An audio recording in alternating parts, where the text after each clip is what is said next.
Hello everyone, you're welcome to solve this nice algebra problem, which is x plus 2 raised to the power of 6. This is equal to 2 to the power of 12. So what are the values of x? Now let's prevent the solution from here. So we have x plus 2 raised to the power of 6. This is equal to 2 to the power of 12. We can express x plus 2 raised to the power of 6 as x plus 2 raised to the power of 3 times 2. This is equal to 2 to the power of 12, which you can express as 2 to the power of, this is the same thing as 6 times 2. Now, here we have x plus 2 raised to the power of 3 times 2. This is equal to, we can express this, remember this is the same thing as 2 to the power of 6 multiplied by 2, and this is in the form of a to the power of n times m, which we can express as a to the power of n raised to power m. So applying this exponent property here, then we have x plus 2 raised to the power of 3, then raised to power 2.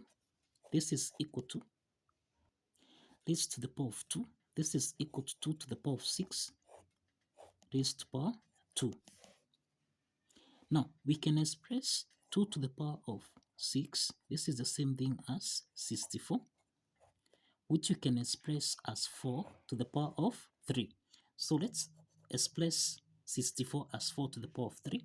So that here we have x plus 2 raised to the power of 3 raised to power 2. This is equal to 4 to the power of 3 raised to power 2. The next step is to take 4 to the power of 3 to power 2 on the left hand side, so that we have x plus 2 raised to the power of 3 raised to power 2 minus 4 to the power of 3 raised to power 2. This is equal to 0. This equation here, this is in the form of a squared minus b squared, which is the difference of two perfect squares that we can express as a plus b, then a minus b. From this equation here, we have that a is equal to x plus 2 raised to the power of 3, and we have that b is equal to 4 to the power of 3. So that now a plus b, this is the same thing as x plus 2 raised to the power of 3, then plus 4 to the power of 3. This is equal to 0.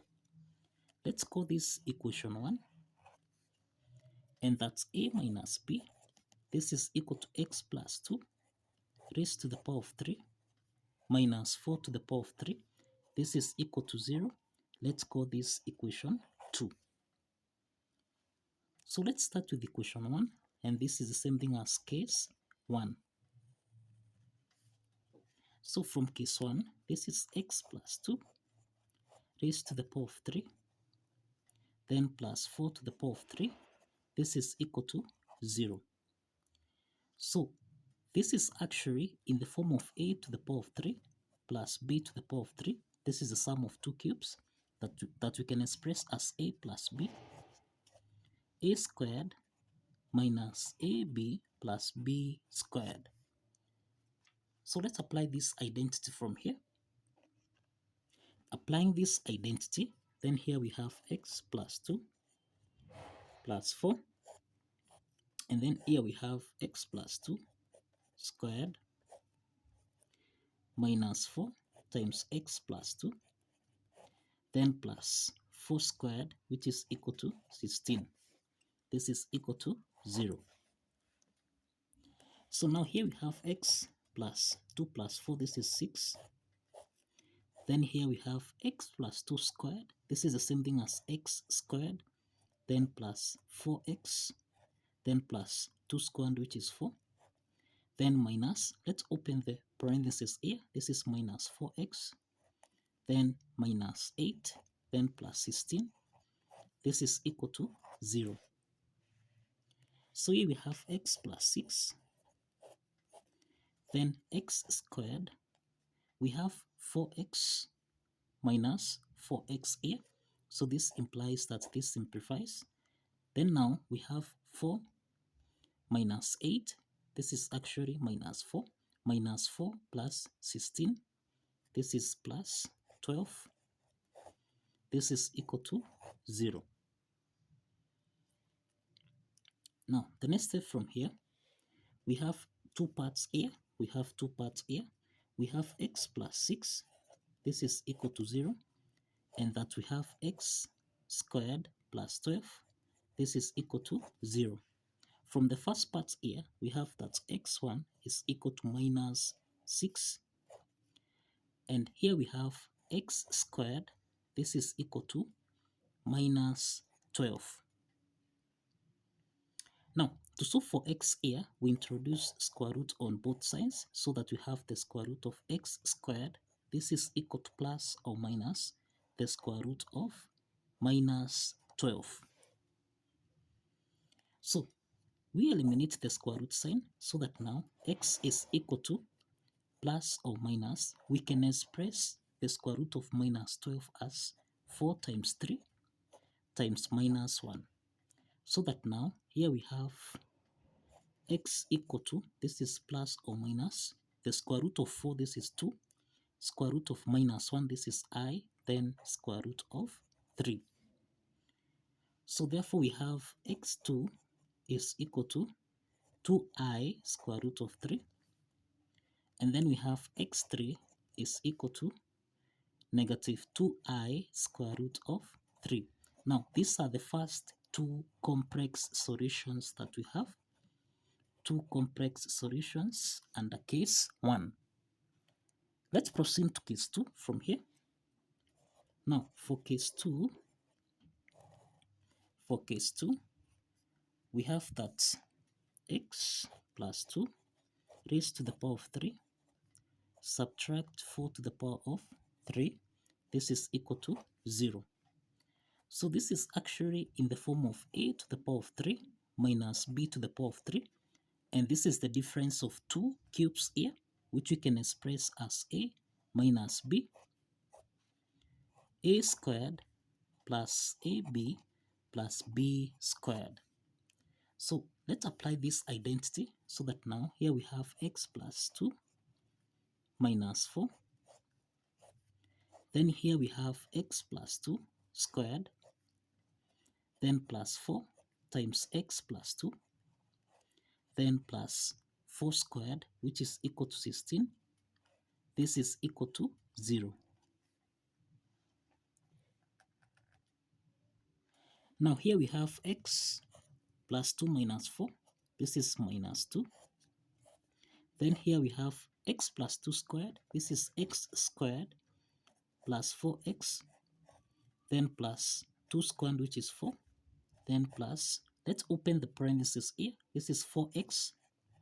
Then plus 4 times 2, which is 8. Then plus 16. This is equal to 0.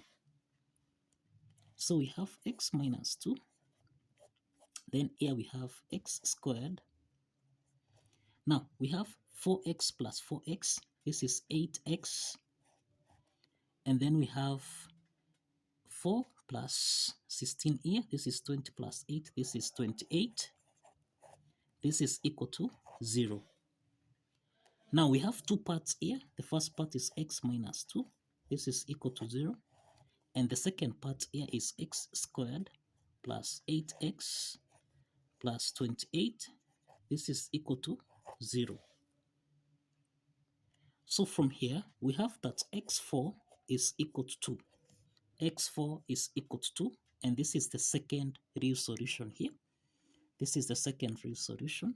The second part A is a quadratic equation of the form ax squared plus bx plus c, whereby from this equation, a is equal to 1, b is equal to 8, and c is equal to 28. So we can solve for x5, x6, which is minus b plus or minus the square root of b squared minus 4 is c. Everything here divided by 2 times a. So let's substitute the values of a, b, and c from here, so that now here is minus 8 plus or minus the square root of b squared, this is 8 squared minus 4 times a, which is 1, then times c, which is 28, everything here, divided by 2 times 1. So that now here we have minus 8 plus or minus the square root of 8 squared, this is 64, minus, now 8 times 4 here, this is 32, carry 3, then 4 times 2, this is 8, 8 plus 3, this is 11, so we have 112 divided by 2. So that now here we have minus 8 plus or minus, now we have the square root of 64 minus 112, which is minus 48 divided by 2. So here we have minus 8 plus or minus. We can express the square root of minus 48 as 16 times 3 times minus 1, everything here, divided by 2. So therefore here we have minus 8 plus or minus the square root of 16, this is 4, the square root of minus 1, this is I, then square root of 3, everything here, divided by 2. Now, the next step from here, we have that in the numerator, 2 is common, so we can factor out 2, so that now we have here minus 4 plus or minus, we can express this as 2i square root of 3, everything here divided by 2. Now let's simplify here, 2 and 2 simplifies, so that now we have minus 4 plus or minus 2i square root of 3. Now you find that these are two complex solutions. These are two complex solutions under case 2. So this in total, we have 6 solutions. We have 6 solutions to this algebra problem. We have that x1 is equal to minus 6. We have that x2, x3, this is equal to plus or minus 2i square root of 3. We have x4 is equal to, this is 2, and we have that x5, x6, this is equal to minus 4, plus or minus 2i square root of 3. So in total we have 6 solutions. We have 4 complex solutions and only 2 real solutions. So kindly follow the steps, like this video and subscribe. Kindly like this video and subscribe. See you in the next video. Bye bye for now.